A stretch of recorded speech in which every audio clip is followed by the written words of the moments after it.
Hey, we're here backstage at the Radio 1057 Holidays Spectacular. My name is Wendy Rollins, and this is the Congos. No, it's Congos. It's Congos. I know.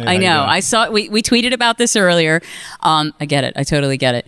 Because you know what? To put the in front of it, if it's your last name, it makes it sound like you're on Family Feud. It sounds like a plural thing, like multiple Congos, you know, when in actual fact, it's the name has an S on it anyway. So, yeah, we said the Congos. Well, it's like the Shakespeare said, what's in the name?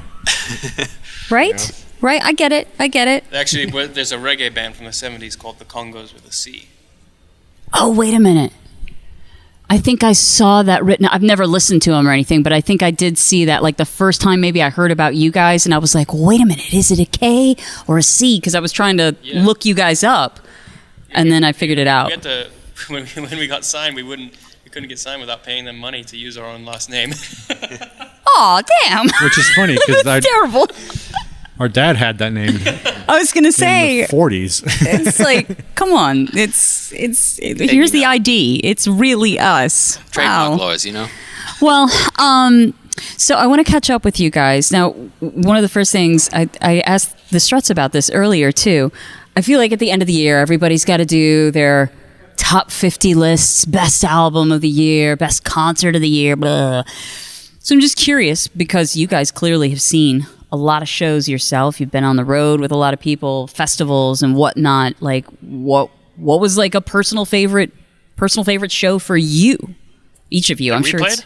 That either you played or you saw somebody from side stage, or you were at a festival and caught their set, and you were like, "Wow, that's really."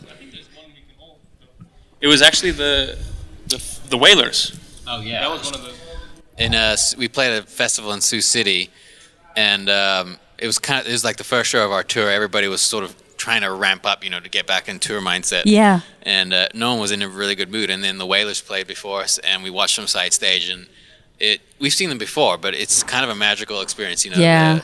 There's only one or two original guys, but still, it's one of the best bands in the world, and it put everyone in a good mood for the rest of the tour. So it depends on the lineup that they got going at the time, but right. This one was just good. The vibe was there. Yeah. And it changed everything for you guys? Yeah, everyone after that show was, including crew, was in a good mood for weeks. It's, you know, and it wasn't just a contact high. Maybe a little, but I mean, that can happen though. Well, Bob Marley and the Wailers have carried on that tradition. Is some of the few bands or music that can be happy without being corny, I think. Like, it's really hard to find. That if is you a try fine and think line. of a band that's like actually happy and joyful, and I guess even if you listen to the lyrics, there's some darkness in there, but it's uplifting music. I'm a personal fan of really happy music, and then you start to learn the lyrics, and it's terrible. It's like really dark and despondent. You Are My Sunshine. The lyric to that, great lyric. Yeah. What was there was another lullaby, Rockabye Baby. They're all, like Ring Around the Roses is about the plague. Yeah, that one is terrible. And then when you figure that out when you're older, you're like, wow, that is really messed up. Irony into children's brains at a very young age. At a young age, give this to small infants. So I also saw, since the last time I spoke with you guys, you played in South Africa and you hadn't been back in a while. How was that for you? Yeah, that was it was amazing. Yeah. We went there for like 2 or 3 weeks and took our crew, and I think all of our crew had not been to South Africa before. Yeah. So that was even more special than the shows, because we got to go to like the nature reserves and go on, safaris and see the country and kind of vacation for 2-3 weeks, and also go to our childhood home and all that. So it was pretty amazing. The shows were, just kind of cherry on the top. Yeah, I'm sure. Because I was wondering if you had the time to spend and kind of sightsee in your own hometown. We made absolute sure of that, and we spent all our money on vacation. We went on a proper safari, and we have some friends who own a game reserve, and they have been. We saw 3 leopards, and this is kind of an inside story. No one really cares, but South Africans. We saw 3 leopards in 3 days. You're talking about leopards. I'm excited. And it's so unbelievably rare. So our crew had such a warped reality of how much you see, how many animals you see, because we saw everything. And the guys who own the farm haven't seen leopards in 15 years, sometimes. So oh, you're kidding me. It was like a silly fairy tale. That's awesome. And the reason I asked about, like I said, I'm coming back to Atlanta, which is where I grew up. And I've been gone for so many years. Like, there are entire blocks and towns that I'm like, what is this? You know, so it's like you kind of leopards.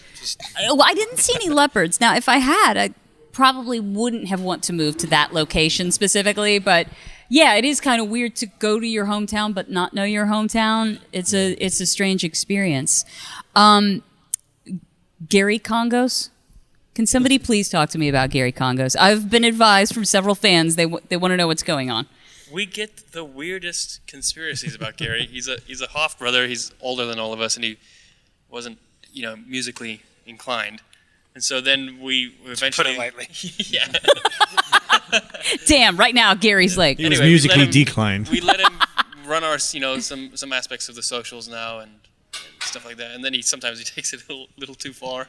Our fans just started this conspiracy theory about who Gary was, and we just let it go on and on because we both found it really funny just to see it getting completely out of hand. He lives in Austin. We saw him a few months ago. Yeah.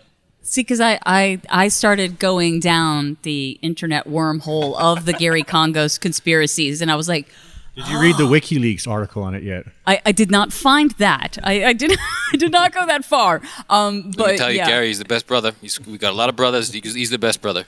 It was so weird because people were like, you have to ask him about Gary. And I was like, Gary? They're very disappointed when we tell them, our fans come up and they have all these conspiracy He goes in live tweets from Taco Bell. So, I mean...